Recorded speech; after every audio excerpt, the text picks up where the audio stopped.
엄마, 재혼은 맘대로 하시되 집 명의는 제 이름으로 바꿔놓고 가세요.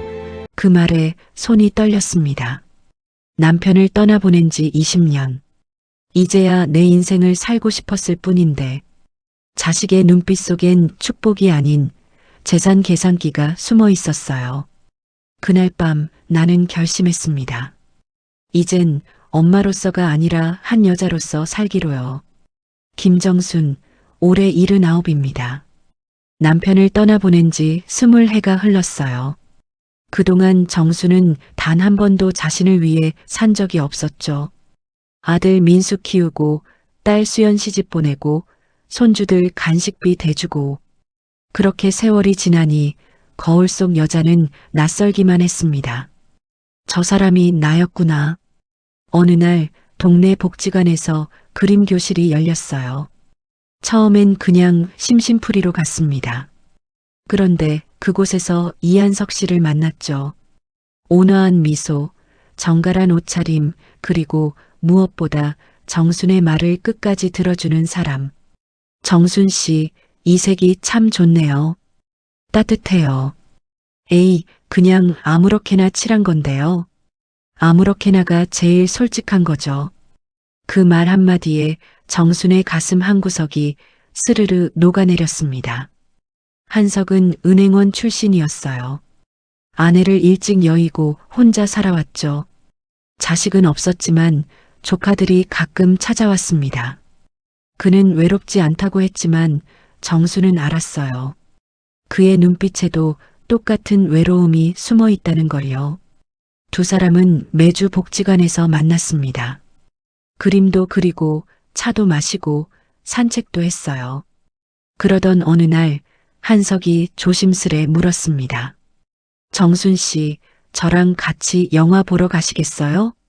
어머, 영화요? 저 그런 거 해본 지가 언제인지. 그럼 이제 해보시죠. 늦은 건 없잖아요. 정수는 그날 처음으로 김정순이라는 이름으로 영화관에 갔습니다. 엄마도 할머니도 아닌 그냥 한 여자로서요. 그런데 문제는 집에 돌아온 뒤였습니다. 장남 민수는 중학교 교사였어요.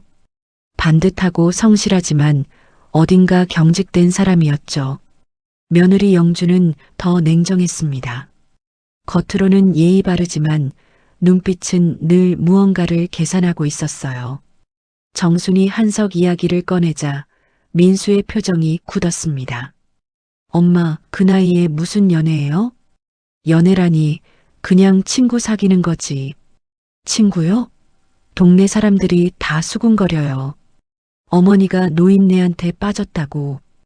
그 말에 정순의 손이 멈췄습니다. 빠졌다니 그게 무슨 말이냐? 그러니까 좀 조심하시라는 거죠.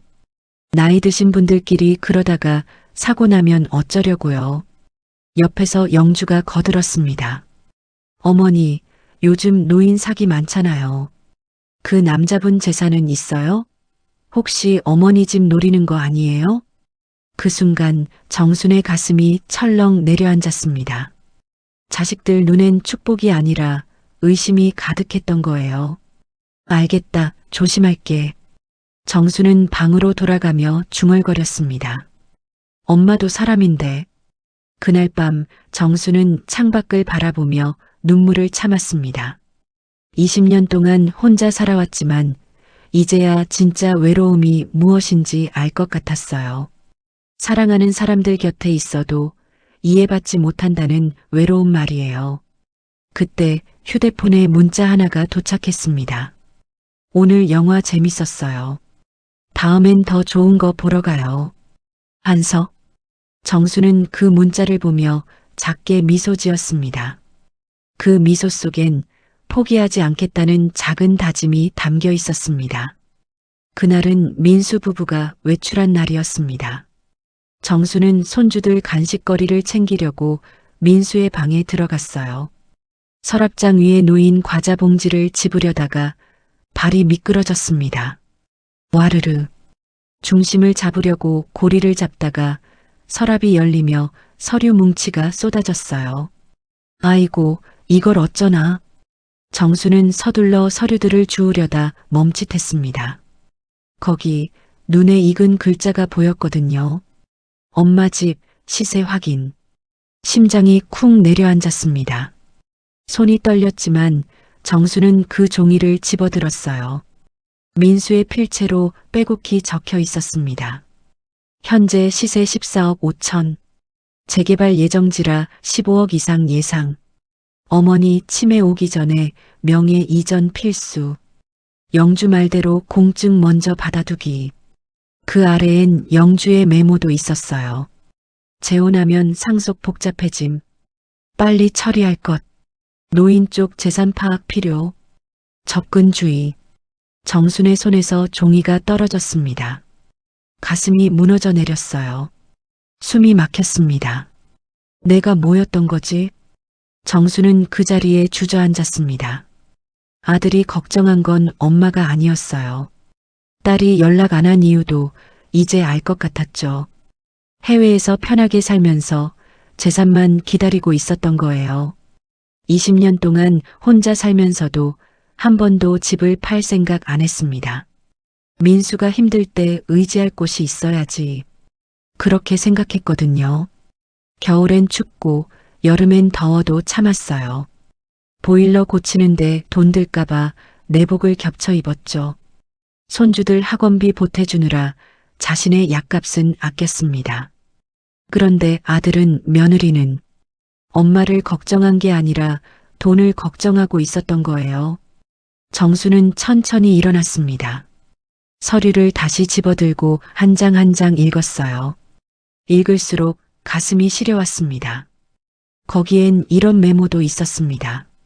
한석이란 남자, 재산조사 필요, 사기꾼일 가능성, 어머니 판단력 흐려짐, 법적 무능력 검토, 판단력이 흐려졌다고. 정수는 피식 웃음이 나왔어요. 슬픈 웃음이었습니다. 평생을 자식 뒷바라지하며 살았어요. 민수대학 등록금, 수연 결혼 자금, 손주들 용돈까지. 그 돈 다 어디서 났겠어요? 정순이 새벽 시장에서 채소 다듬고 식당 설거지하며 모은 돈이었죠. 그런데 이제 와서 판단력이 흐려졌다니요. 정수는 서류를 조심스럽게 접었습니다. 원래 있던 자리에 다시 넣었어요. 아무 일 없었던 것처럼요. 하지만 마음속엔 무언가가 단단히 굳어지고 있었습니다. 민수야, 내가 그렇게 나오는 거구나. 정수는 거실로 나왔습니다. 탁자 위에 놓인 가족 사진이 보였어요. 남편 기일 때 찍은 사진이었죠. 모두가 웃고 있었습니다. 하지만 이젠 그 웃음이 진짜였는지 알 수 없었어요. 정수는 지갑에서 낡은 메모 하나를 꺼냈습니다. 남편이 세상 떠나기 전에 써준 글이었어요. 여보, 내가 없어도 당신 인생 사세요. 집은 당신 마음대로 하세요. 자식들한테 끌려다니지 마세요. 당시엔 무슨 말인지 몰랐어요. 당신 없는데 무슨 인생이람 그렇게만 생각했죠. 하지만 이제야 알겠습니다. 남편은 이미 알고 있었던 거예요. 자식들이 어떤 마음인지를요. 당신 말이 맞았어요. 이제야 알겠어요. 정수는 그 메모를 가슴에 꼭 안았습니다. 그리고 조용히 중얼거렸어요. 그래, 이제 나도 준비해야지. 더 이상 당하고만 살 순 없어. 그날 밤 정수는 잠들지 못했습니다. 하지만 눈물은 흘리지 않았어요. 대신 차갑게 식어가는 마음을 느꼈습니다. 서랍 속 서류가 자꾸만 떠올랐지만 정수는 아무 말도 하지 않았습니다. 아직은 때가 아니었으니까요. 다음 날 아침 민수가 밝게 말했습니다. 엄마, 어제 어디 다녀오셨어요? 기분 좋아 보이시네요. 정수는 조용히 미소 지었습니다. 응, 복지관 갔다 왔어. 한석 씨 만나고. 민수의 얼굴이 순간 굳었지만 정수는 더 이상 신경 쓰지 않았습니다. 이제 자신의 인생을 살 차례였으니까요. 일주일이 지났습니다. 정수는 아무 일 없다는 듯 지냈어요. 아침마다 밥을 차려주고 민수가 출근하면 복지관에 갔습니다. 한석과 차를 마시고 산책을 하고 웃으며 이야기를 나눴죠. 하지만 민수의 눈빛은 점점 날카로워졌습니다. 어느 날 저녁 민수가 식탁에 앉으며 입을 열었어요. 엄마, 요즘 한석 씨랑 자주 만나시죠? 응, 그래, 좋은 분이야. 근데 엄마 그분이랑 어디까지 생각하고 계세요? 정수는 국그릇을 내려놓으며 아들을 바라봤습니다. 무슨 뜻이니? 그러니까 혹시 재혼 같은 거 생각하세요? 그 순간 식탁에 정적이 흘렀습니다. 영주가 옆에서 숟가락을 놓으며 거들었어요. 어머니, 저희도 찬성하고 싶은데요. 솔직히 걱정돼서요. 뭐가 걱정인데? 재혼하시면 나중에 상속 문제가 복잡해지잖아요. 정수는 천천히 고개를 들었습니다. 상속? 아직 살아있는 사람한테 벌써 상속 이야기를 하니? 민수가 재빨리 말을 받았어요. 그게 아니라 엄마를 위해서 하는 말이에요. 만약 그 남자가 재산 목적이면 어쩌려고요? 한석 씨는 그런 분 아니야. 엄마는 어떻게 아세요? 요즘 노인들 노리는 사기꾼 엄청 많다고요. 정수는 젓가락을 내려놓았습니다. 손이 떨렸지만 목소리는 차분했어요. 민수야, 내가 걱정하는 게 나냐, 돈이냐? 엄마, 무슨 말씀을 그렇게 하세요? 민수의 목소리가 높아졌습니다. 저는 엄마 생각해서 하는 말이에요.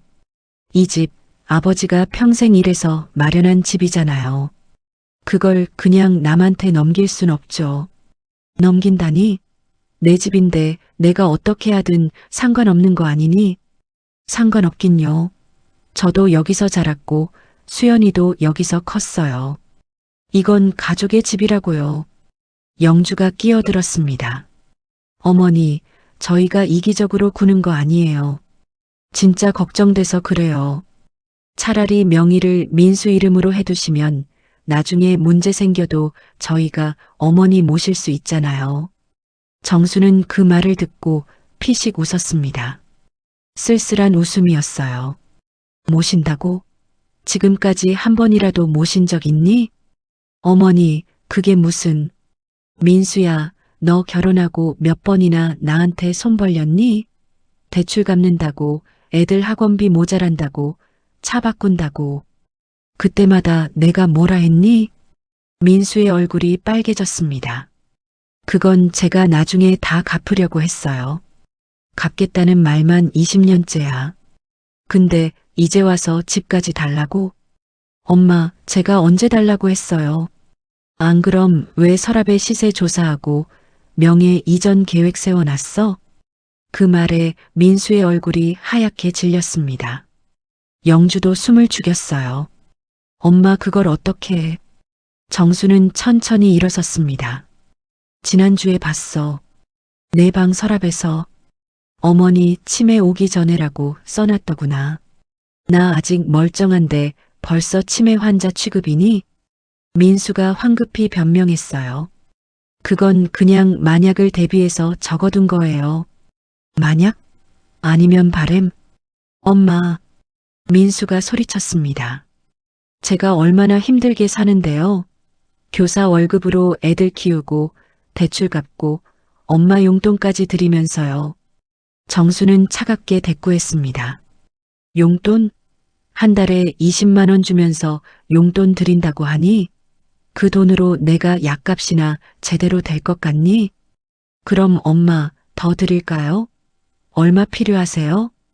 그 말에 정순의 눈빛이 날카로워졌습니다. 돈 이야기는 그만하자. 난 내 돈 필요 없어. 그리고 이 집도 내 거 아니야. 민수가 주먹을 쥐었습니다.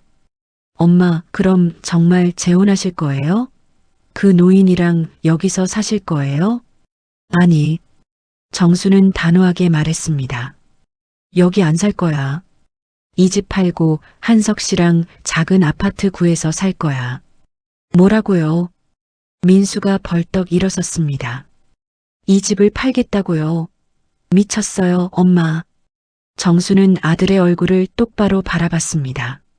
미친 게 아니라 이제야 정신 차린 거야. 내 인생은 내가 사는 거야. 엄마, 진정하세요. 제발.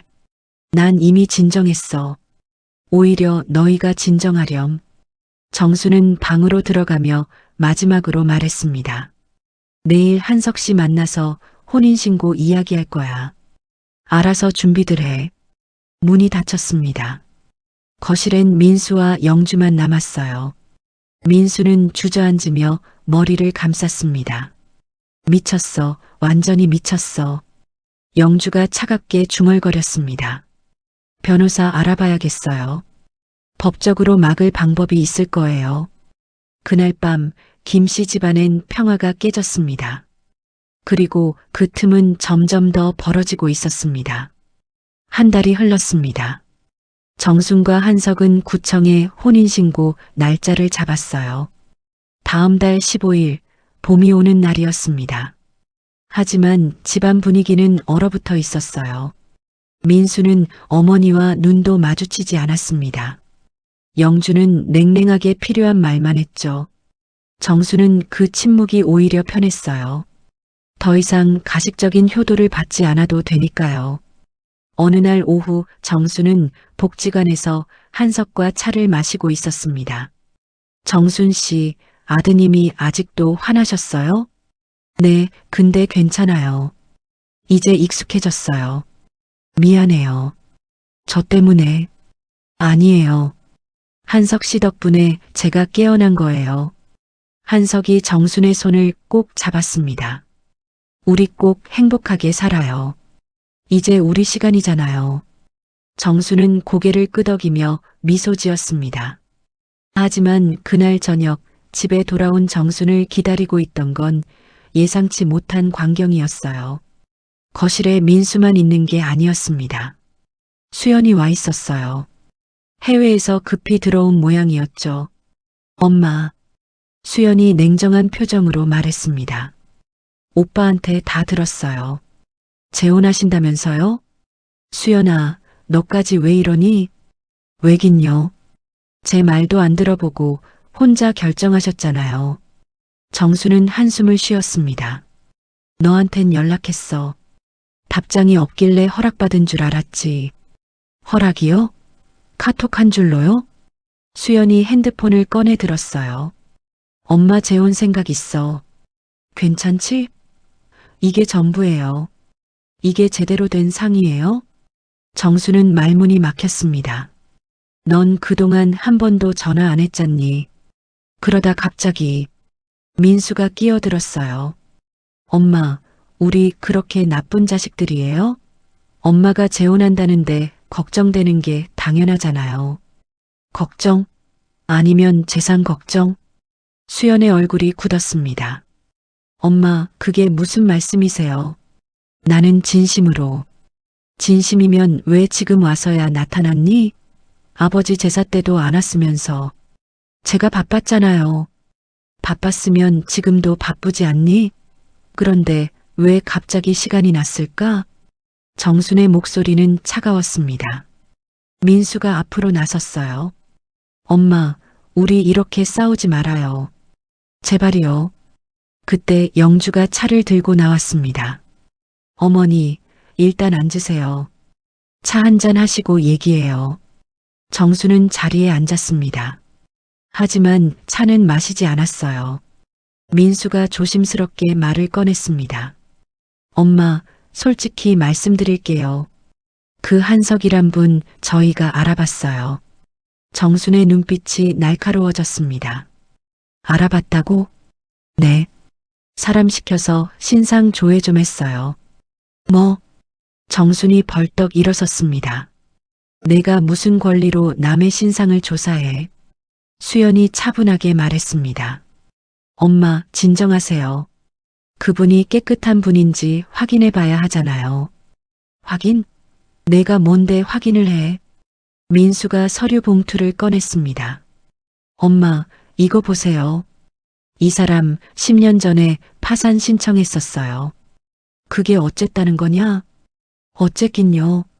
돈이 없다는 거죠. 그러니까 엄마 재산을 노리는 거라고요. 정수는 허탈하게 웃었습니다. 한석 씨는 은행원 출신이야. 아내 병원비 때문에 집 팔고 빚까지 진 거라고 들었어. 그게 뭐가 잘못이야? 영주가 냉정하게 말했습니다. 어머니, 그게 중요한 게 아니에요. 그 사람이 돈 없는 건 확실하잖아요. 그런 사람이 집 있는 어머니한테 접근한 거예요. 닥쳐. 정순이 소리쳤습니다. 평생 한 번도 그렇게 큰 소리를 낸 적이 없었어요. 내가 뭘 잘못했다고 이렇게까지 하니? 내 인생인데 내가 누구 만나고 누구랑 살든 내 맘 아니냐? 민수가 울먹이기 시작했습니다. 엄마가 속는 게 보여서 그래요. 그 사람 분명히 돈 때문에 접근한 거예요. 사람들도 다 그렇게 말해요. 사람들? 누가 그러던? 동네 사람들이요. 복지관 사람들도 그렇게 생각해요. 정수는 가슴이 철렁 내려앉았습니다. 동네에서 그런 소문이 돌고 있었다는 게 믿기지 않았어요. 그럼 넌 그 소문을 믿는 거냐? 저도 처음엔 안 믿었어요. 근데 조사해 보니까. 조사? 정순의 목소리가 떨렸습니다. 내가 정말 조사를 했어? 내 허락도 없이? 엄마를 위해서요. 거짓말하지 마. 정순이 책상을 손으로 탁 쳤습니다. 너희를 위해서지. 내 재산 지키려고 그런 거지. 수연이 일어섰습니다. 엄마, 정말 그렇게 생각하세요? 저희가 그렇게 믿게 보여요? 정수는 딸을 똑바로 바라봤습니다. 수연아, 넌 지난 5년 동안 나 찾아온 게 몇 번이니? 3번이야. 딱 3번. 그것도 돈 필요할 때만. 엄마, 해외 송금 부탁한다고, 손주 학비 좀 보태달라고, 집 계약금 빌려달라고. 그때마다 내가 뭐라 했니? 수연의 얼굴이 창백해졌습니다. 정수는 천천히 부엌으로 걸어갔어요. 찬장을 열고 오래된 찻잔을 꺼냈습니다. 남편이 쓰던 찻잔이었어요. 그 안에 접힌 메모 하나가 들어 있었습니다. 정수는 그걸 펼쳐 민수와 수연 앞에 내밀었어요. 이거 읽어봐. 남편의 필체로 쓰여 있었습니다. 여보, 내가 없어도 당신 인생 사세요. 집은 당신 마음대로 하세요. 자식들한테 끌려다니지 마세요. 당신의 행복이 우선입니다. 민수가 그 글을 읽고 말을 잃었습니다. 수연도 고개를 숙였어요. 정수는 조용히 말했습니다. 너희 아버지는 알고 계셨어. 너희가 어떻게 나올지. 그래서 이 글을 남기신 거야. 엄마, 이제 그만 가렴. 다음 달 15일에 혼인신고한다. 축하해줄 생각 없으면 오지 마. 정수는 방으로 들어가며 문을 닫았습니다. 거실엔 무거운 침묵만 남았습니다. 민수는 그 메모를 붙잡고 주저앉았어요. 아버지, 왜 이런 글을 남기신 거예요? 영주가 차갑게 말했습니다. 변호사 약속 잡혀 있어요. 내일 가요. 그날 밤 정수는 혼자 창밖을 바라봤습니다. 눈물은 나지 않았어요. 대신 가슴속 깊은 곳에서 차가운 결심이 단단해지고 있었습니다. 일주일 후 민수는 변호사를 만났습니다. 돌아온 그의 손엔 법률 상담서가 들려 있었어요. 고령자 재산 보호를 위한 후견인 제도 안내. 영주가 그걸 보며 고개를 끄덕였습니다. 이거면 되겠네요. 하지만 엄마가 동의하실까? 동의 안 하시면 법원에 청구하는 수밖에요. 민수는 괴로운 표정을 지었지만 결국 고개를 끄덕였습니다. 그날 저녁 민수는 집으로 돌아왔어요. 정수는 저녁 준비를 하고 있었습니다. 엄마, 민수의 목소리가 무거웠습니다. 혼인신고 다시 생각해 보세요. 민수야, 그 얘기 그만하자. 안 돼요. 이대로 두고 볼 수 없어요. 정수는 도마지를 멈추고 아들을 바라봤습니다. 그럼 어쩔 건데? 민수가 서류를 꺼냈어요. 이거 한번 보세요. 정순이 서류를 받아들었습니다. 성년 후견인 신청 안내서라고 적혀 있었어요. 이게 뭐냐? 엄마 재산을 보호하기 위한 제도예요. 법원에서 후견인을 지정해서 엄마가 큰 결정하실 때 후견인 동의를 받는 거예요. 정순의 손이 떨렸습니다. 그러니까 내가 뭘 하든 내 허락을 받으라는 거냐? 엄마를 보호하는 거예요. 보호? 정수는 서류를 식탁에 던졌습니다. 이게 보호야? 이건 감금이지. 엄마, 지금 제대로 된 판단을 못 하시잖아요. 그 말에 정순의 얼굴이 굳었습니다. 내가 제대로 된 판단을 못 한다고? 그렇죠. 돈 없는 남자한테 넘어가서 집까지 팔겠다는 게 정상이에요? 정수는 천천히 일어섰습니다. 민수야, 내가 정말 그렇게 생각하는 거냐? 네. 전 솔직히 이해가 안 돼요. 엄마가 왜 그러시는지. 그럼 내가 설명해 줄게. 정순의 목소리는 차분했지만 눈빛은 차가웠습니다. 난 70년 넘게 살면서 단 한 번도 나를 위해 산 적이 없어. 20살에 결혼해서 남편 뒷바라지하고 너희 키우고 손주 봐주고 그렇게 살았어. 엄마. 근데 이제 남편도 없고 너희도 다 컸어. 손주들도 이제 내가 없어도 되고.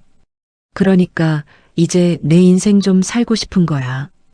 그래도 그렇지. 집까지 팔면서요? 그래, 집 팔 거야. 정수는 단호하게 말했습니다. 이 집은 추억도 많지만 외로움도 많은 집이야. 남편 잃고 혼자 울던 집이야. 난 이제 새로운 곳에서 살고 싶어. 민수가 주먹을 쥐었습니다. 그럼 저희는요? 이 집에서 자란 저희 추억은 아무것도 아니에요? 너희 추억은 너희 가슴 속에 있는 거지 집에 있는 게 아니야. 말도 안 돼. 민수가 소리쳤습니다. 이 집은 아버지가 남기신 거예요. 함부로 처분할 수 없어요. 함부로? 정순의 눈빛이 날카로워졌습니다. 이 집 명의가 누구 이름인지 알아? 내 이름이야. 아버지가 돌아가시기 전에 내 이름으로 바꿔놓으셨어. 왜 그러셨는지 알아? 민수는 말을 잃었습니다. 너희가 이럴 줄 아셨던 거야. 그리고 정수는 방으로 들어가 버렸습니다. 늦은 저녁 현관문이 열렸습니다. 민수가 술 냄새를 풍기며 비틀거리고 있었어요. 언니, 오빠 왔어. 수연이 차갑게 말했습니다. 민수는 술에 취해 거실로 들어왔어요. 눈이 충혈되어 있었습니다. 엄마. 정순이 거실로 나와 앉았습니다. 민수가 정순 앞에 무릎을 꿇었습니다. 제발이요. 재혼하지 마세요. 제발. 정수는 가슴이 아팠습니다. 아들의 이런 모습은 처음 봤거든요. 민수야, 일어나라. 싫어요. 엄마가 재혼 안 한다고 할 때까지 안 일어나요. 민수야. 전 효자예요. 엄마 잘 되라고 하는 거라고요. 정수는 아들의 어깨를 잡았습니다. 민수야, 넌 효자 아니야. 뭐라고요? 효자는 부모의 행복을 바라는 사람이야. 근데 넌 부모의 재산을 걱정하고 있잖니. 민수의 얼굴이 일그러졌습니다. 저도 힘들어요. 대출에 애들 학원비에 이제 이 집이라도 있어야. 그래서 내 인생을 포기하라고? 엄마. 민수가 울부짖었습니다. 그럼 저희는 어떻게 해요? 오빠 사업 실패해서 빚도 있어요. 저도 회사 그만뒀어요. 이제 이 집밖에 없다고요. 그 순간 정수는 모든 걸 이해했습니다. 자식들이 왜 이렇게까지 매달리는지. 그들은 진짜 절박했던 거예요.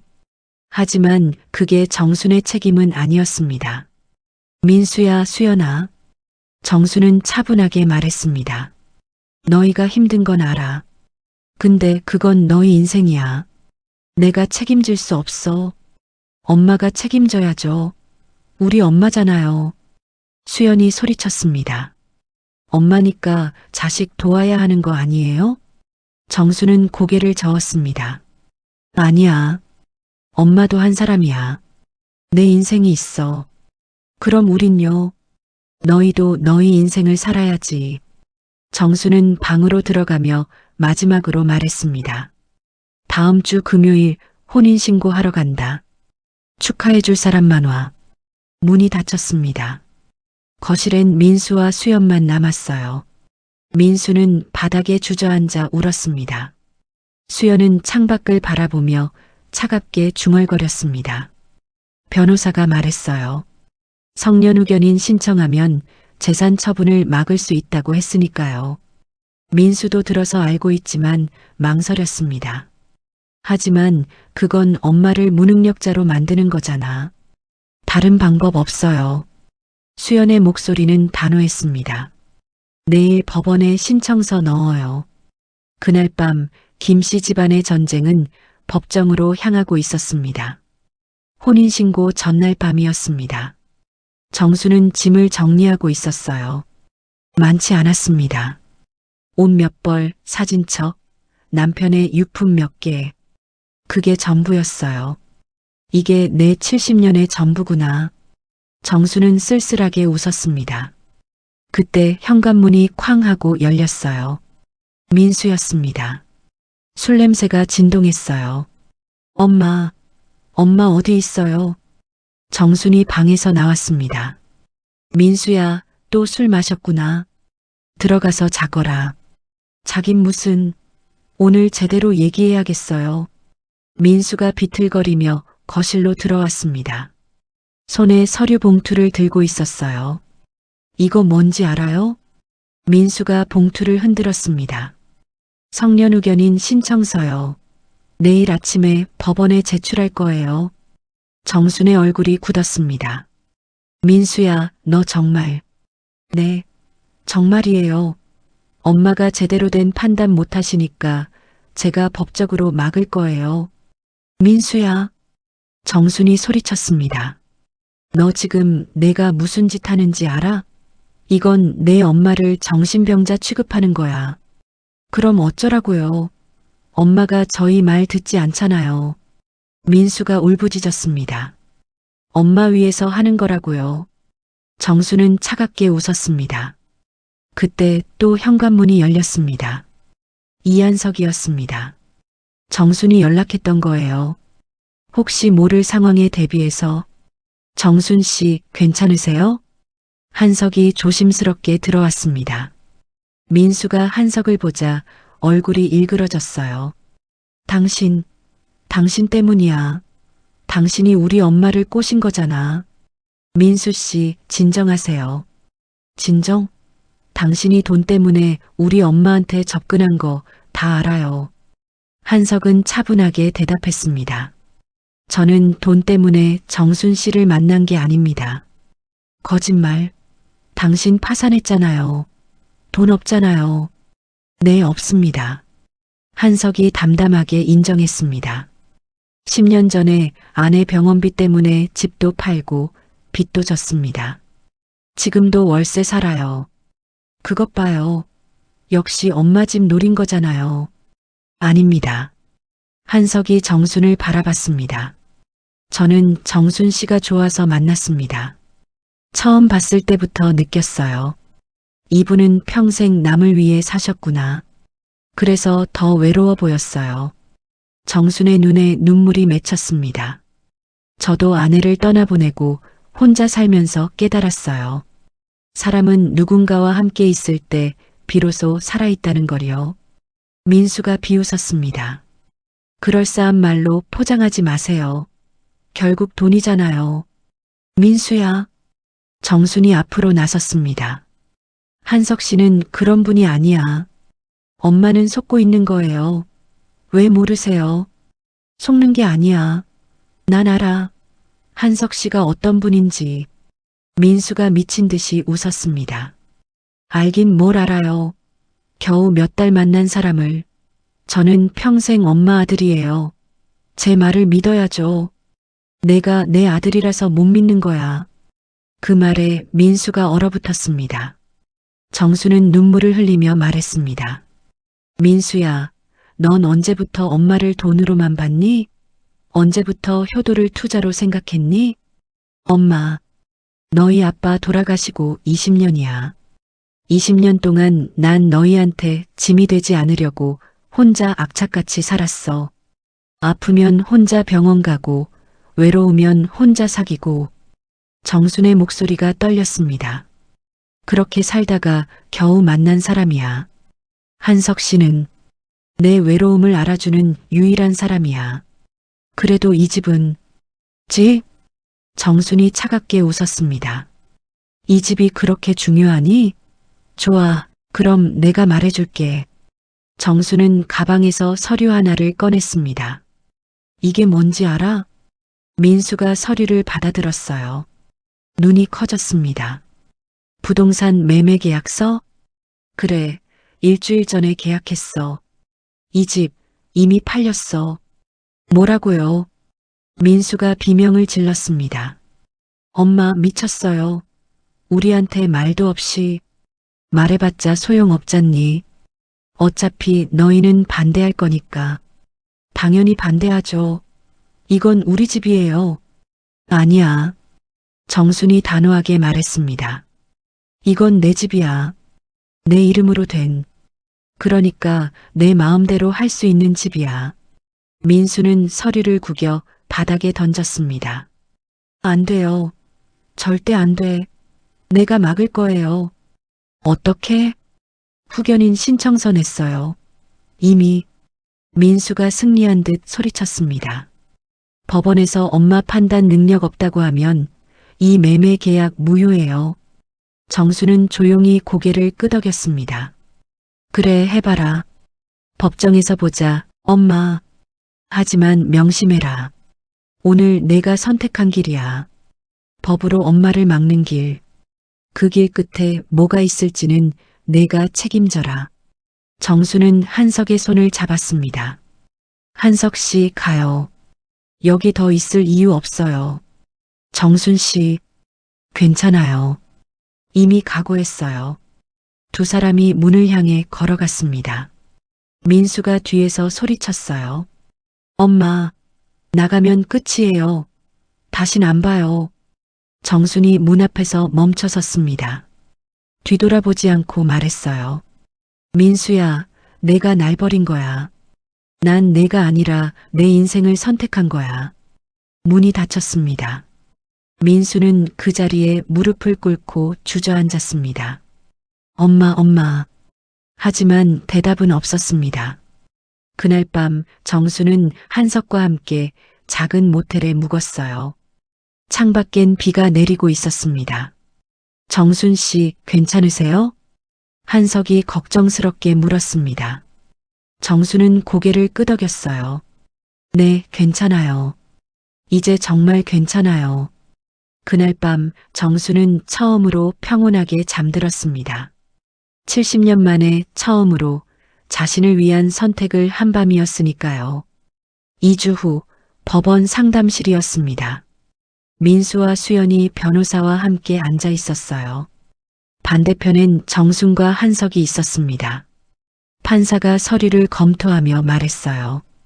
김정순 씨 아드님이 성년후견인 신청을 하셨는데요. 이에 대해 어떻게 생각하십니까? 정수는 차분하게 대답했습니다. 반대합니다. 저는 멀쩡합니다. 민수가 앞으로 나섰어요. 판사님, 저희 어머니는 최근 판단력이 흐려지셨습니다.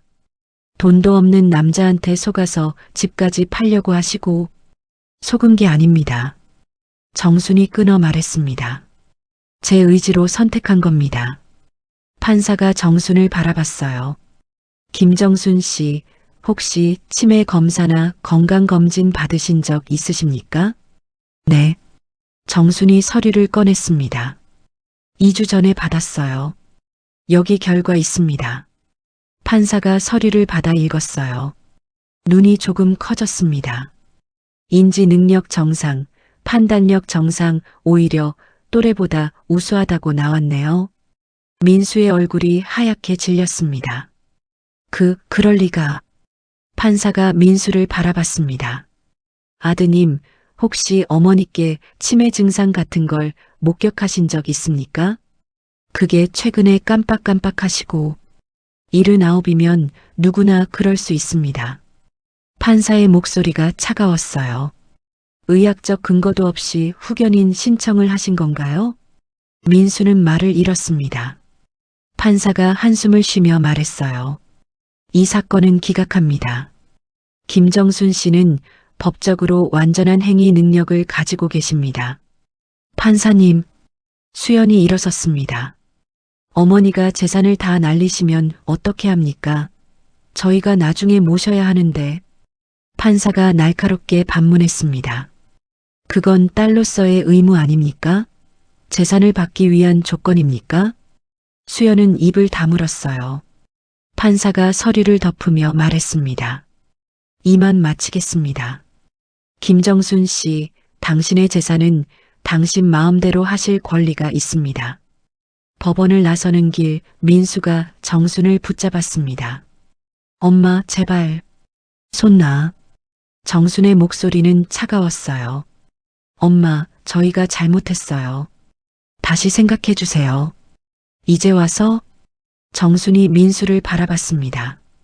넌 날 법정에 세웠어. 정신병자로 만들려고 했어. 그게 자식이 할 짓이니? 그건 엄마를 지키려고. 거짓말하지 마. 정순이 가방에서 서류를 꺼냈습니다. 이게 뭔지 알아? 민수가 서류를 받아들었어요. 사회복지재단 기부 확약서. 이게 뭐예요? 집 한 돈 전부 기부할 거야. 뭐라고요? 민수와 수연이 동시에 소리쳤습니다. 정수는 담담하게 말했습니다. 판돈으로 노인 복지센터 만들 거야. 나처럼 외로운 노인들이 모일 수 있는 곳. 엄마 미쳤어요. 그게 얼만데? 14억 5천. 나쁘지 않은 금액이지. 수연이 다가왔어요. 엄마, 정신 차리세요. 그건 우리 돈이에요. 너희 돈? 정순이 차갑게 웃었습니다. 너희가 언제 이 돈을 위해 뭘 했니? 아버지가 돌아가시고 20년 동안 너희는 뭘 했어? 저희가 어머니 모셨잖아요. 모셨다고? 정순의 목소리가 높아졌습니다. 민수야, 넌 한 달에 한 번도 제대로 얼굴 안 비쳤어. 수연이 넌 5년에 3번 왔지. 그게 뭐신 거니? 그건 저희도 바빴고, 바빠서 엄마 생일도 까먹고, 명절에도 안 오고, 아플 때도 혼자 두고. 정순의 눈에서 눈물이 흘렀습니다. 너희가 진짜 날 걱정했다면 내가 외롭다는 걸 알았어야 했어. 내가 누군가 필요하다는 걸 느꼈어야지. 민수가 고개를 숙였습니다. 정수는 눈물을 닦으며 말했어요. 근데 너희는 몰랐어. 아니, 알고도 모른 척 했지. 그러다가 내가 재혼한다니까 그제야 나타나서 집 이야기만 하더라. 엄마, 이제 알겠니? 너희가 날 얼마나 외롭게 했는지, 얼마나 상처 줬는지. 정수는 가방을 들었습니다. 기부는 다음 주에 확정돼. 그러니까 더 이상 기대하지 마. 그럼 어머니는 뭘로 사세요? 수연이 다급하게 물었습니다. 정순이 한석을 바라보며 미소 지었어요. 한석 씨 연금이랑 내 기초연금 합치면 충분해. 우린 많이 필요 없어. 어머니, 그리고 말이다. 정순이 마지막으로 덧붙였습니다. 너희한테 한 푼도 안 남긴다고 슬퍼하지 마. 원래 부모 재산은 자식 거 아니야. 부모가 평생 일군 건데 왜 당연히 받을 거라고 생각했니? 민수는 그 자리에 주저앉았어요. 엄마 정말 이러실 거예요? 응. 정순의 대답은 단호했습니다. 이건 내 마지막 선택이야. 내 인생을 위한 선택. 한석이 정순의 손을 잡았습니다. 정순 씨 가시죠. 두 사람이 걸어가기 시작했어요. 민수가 뒤에서 소리쳤습니다. 엄마, 후회하실 거예요. 정순이 멈춰서서 뒤돌아봤습니다. 후회? 이미 했어. 너희를 위해 내 인생 포기하고 산 게 후회야. 그 말을 끝으로 정수는 돌아서서 걸어갔습니다. 수연이 민수를 바라봤어요. 오빠, 이제 어떻게 해요? 민수는 대답하지 못했습니다. 그날 김 씨 남매는 깨달았습니다. 자신들이 얼마나 큰 걸 잃었는지, 돈이 아니라 어머니를요. 며칠 후 정수는 구청에서 혼인신고를 했습니다. 증인은 복지관 관장님과 한석의 조카였어요. 자식들은 오지 않았습니다. 하지만 정수는 슬프지 않았어요. 한석의 손을 잡고 걸어 나오는 그 순간이 혼자 산 세월 중 가장 행복했으니까요. 한석 씨, 네, 고마워요. 제 곁에 있어줘서. 나도 고마워요, 정순 씨. 두 사람은 봄볕 아래 천천히 걸어갔습니다. 새로운 인생을 향해서요. 그날 오후 기부 확약서에 정순의 도장이 찍혔습니다. 김정순 복지센터. 그곳은 외로운 노인들의 새로운 보금자리가 될 예정이었습니다. 6개월이 흘렀습니다. 민수는 빈집에 홀로 앉아 있었어요. 어머니가 떠난 그 집, 이제는 새 주인에게 넘어갈 집, 탁자 위엔 이사 준비 상자들이 쌓여 있었습니다. 여보, 짐 다 쌌어요?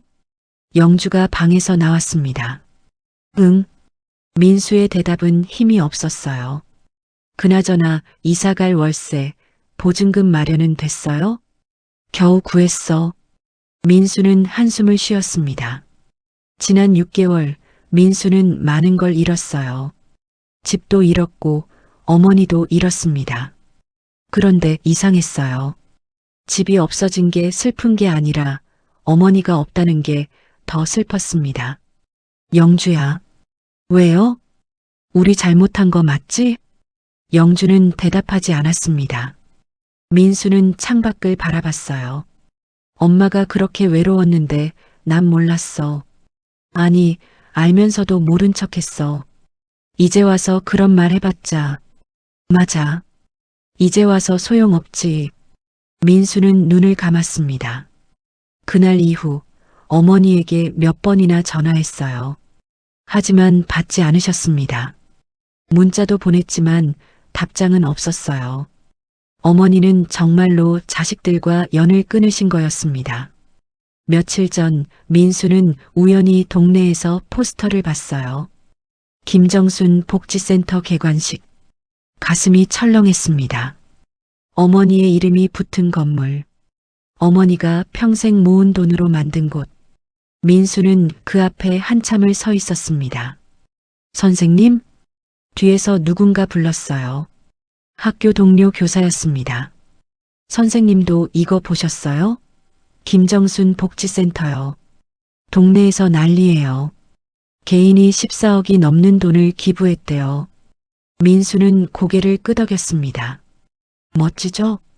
요즘 같은 세상에 저런 분이 계시다니. 저분 아드님, 따님은 정말 자랑스러우시겠어요. 민수는 아무 말도 할 수 없었습니다. 자랑스럽기는요.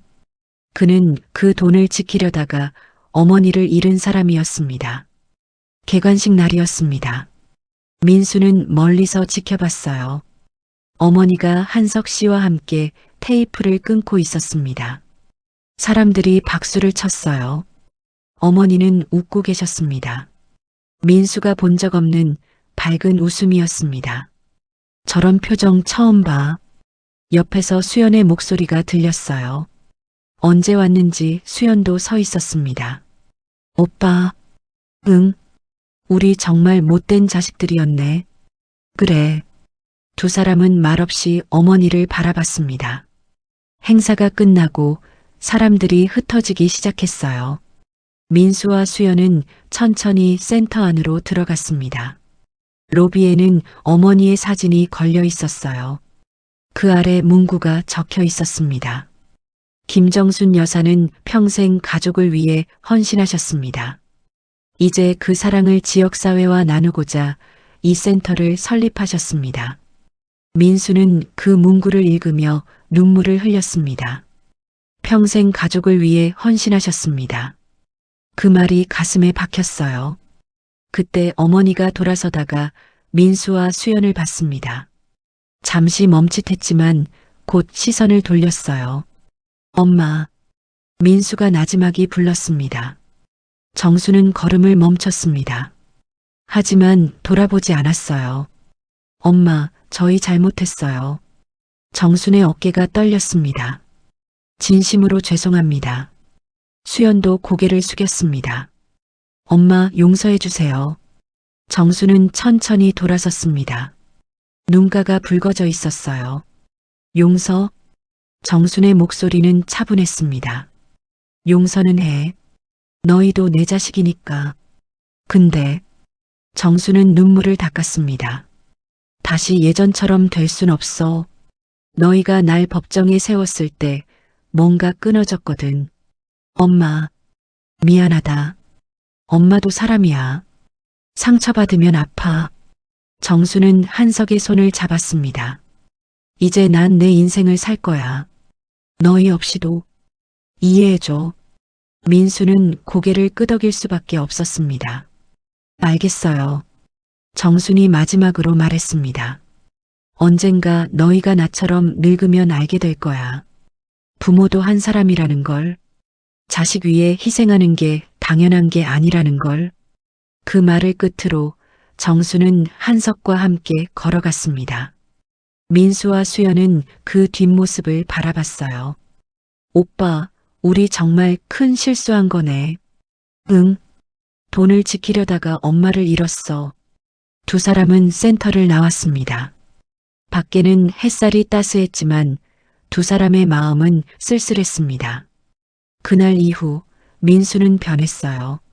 학생들을 대할 때 더 따뜻해졌습니다. 집에 일찍 들어가 아이들과 시간을 보냈어요. 어느 날 아들이 물었습니다. 아빠, 할머니는 언제 와요? 할머니는 이제 안 오신단다. 왜요? 민수는 아들을 안으며 말했습니다. 아빠가 할머니한테 잘못해서. 그럼 사과하면 되잖아요. 사과해도 안 되는 게 있단다. 민수는 아들을 바라봤어요. 재우야, 아빠 약속할게. 아빠는 너한테 할머니처럼 하지 않을게. 내가 크면 내 인생 살 수 있게 해줄게. 아들은 무슨 말인지 몰랐지만 고개를 끄덕였습니다. 민수는 창밖을 바라봤어요.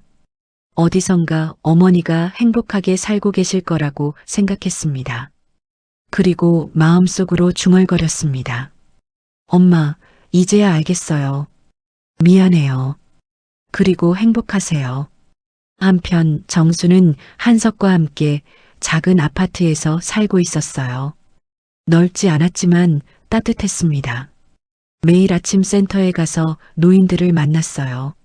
차를 나눠 마시고 이야기를 듣고 웃었습니다. 정순 씨, 한석이 차를 내오며 말했습니다. 행복하세요? 정수는 미소 지었습니다. 네, 지금이 제일 행복해요. 자식들 보고 싶지 않으세요? 정수는 잠시 망설였습니다. 가끔은 보고 싶죠. 근데 괜찮아요. 이젠 제가 우선이에요. 한석이 정순의 손을 잡았습니다. 그래요. 당신이 우선이에요. 두 사람은 창밖의 봄 햇살을 바라봤습니다. 늦게 왔지만 그들에게도 봄은 왔습니다. 1년이 흘렀습니다. 아침 햇살이 작은 아파트 거실을 비췄어요. 정수는 창가에 앉아 차를 마시고 있었습니다. 한석이 주방에서 아침 준비를 하고 있었어요.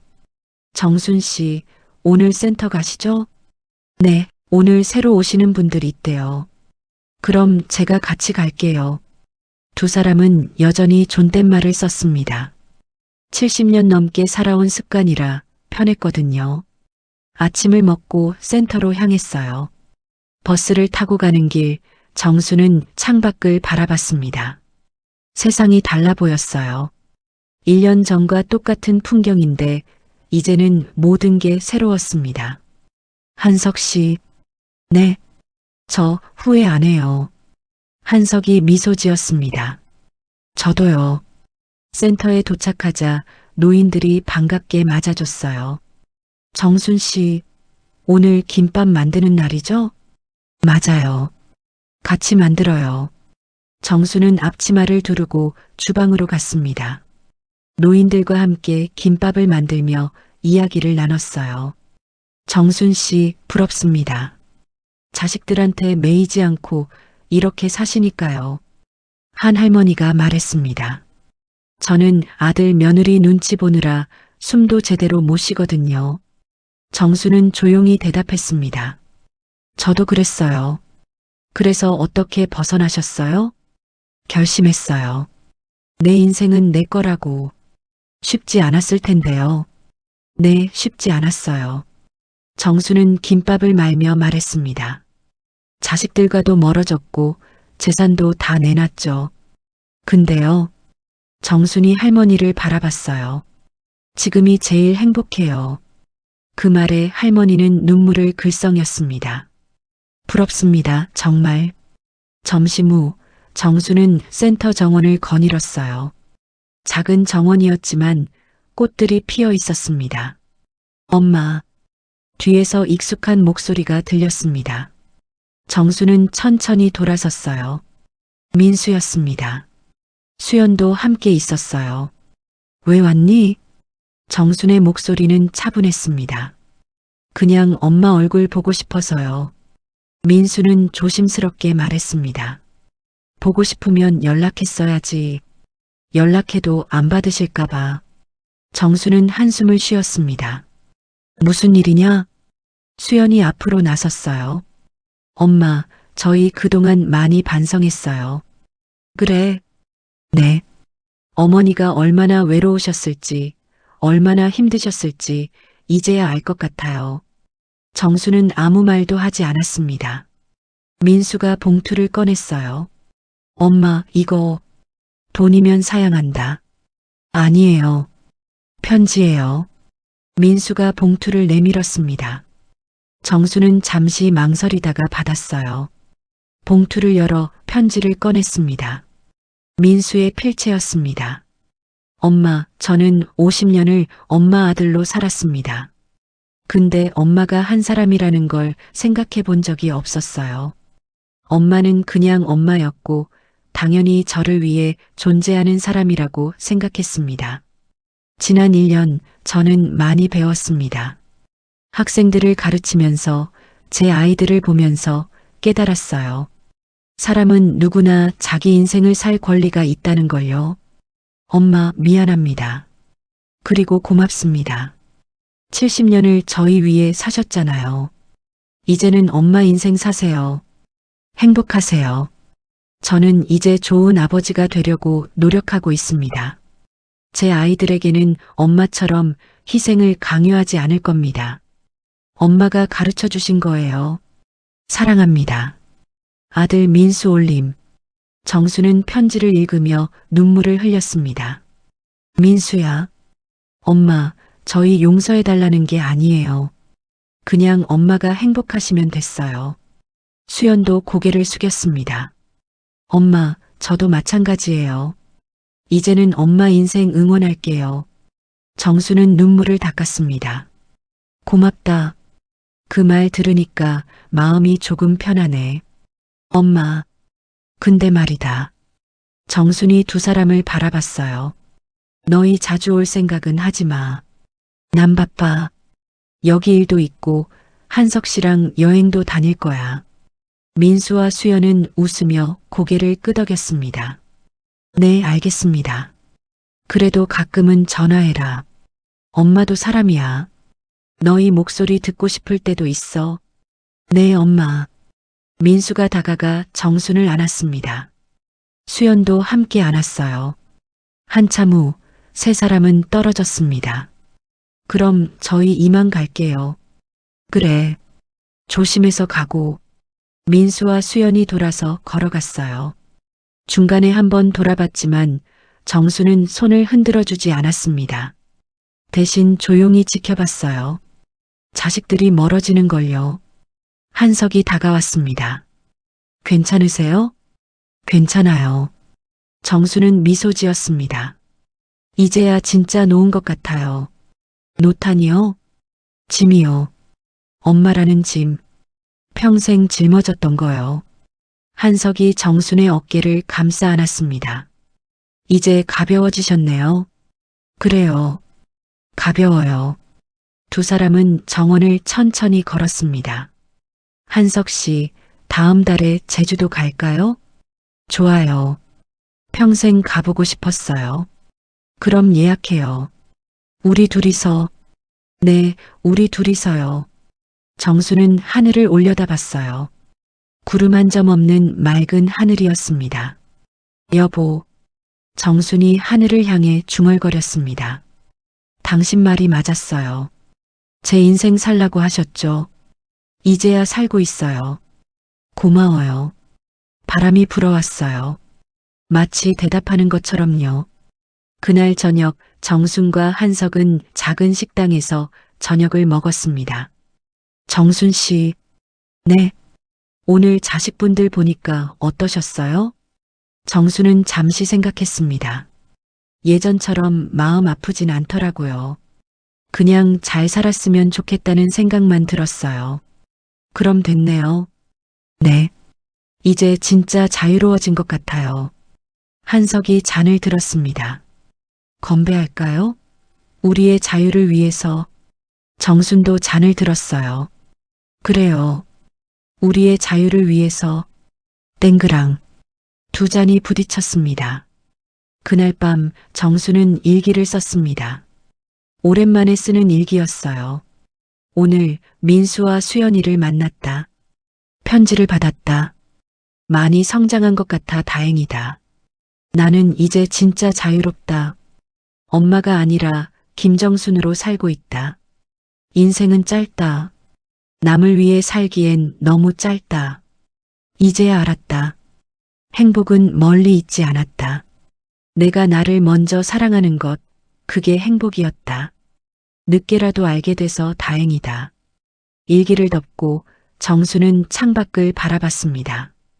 밤하늘에 별이 반짝이고 있었어요. 이제야 보이네. 별이. 정수는 작게 웃었습니다. 그리고 평온하게 잠들었습니다. 70년 만에 처음으로 진짜 자유로운 잠이었습니다. 행복은 나이와 상관없이 찾아온다. 용기 있는 자에게만. 당신의 인생은 당신 것입니다. 지금까지 들어주셔서 감사합니다. 더 좋은 이야기로 오겠습니다. 구독, 좋아요, 알람 설정은 행복입니다.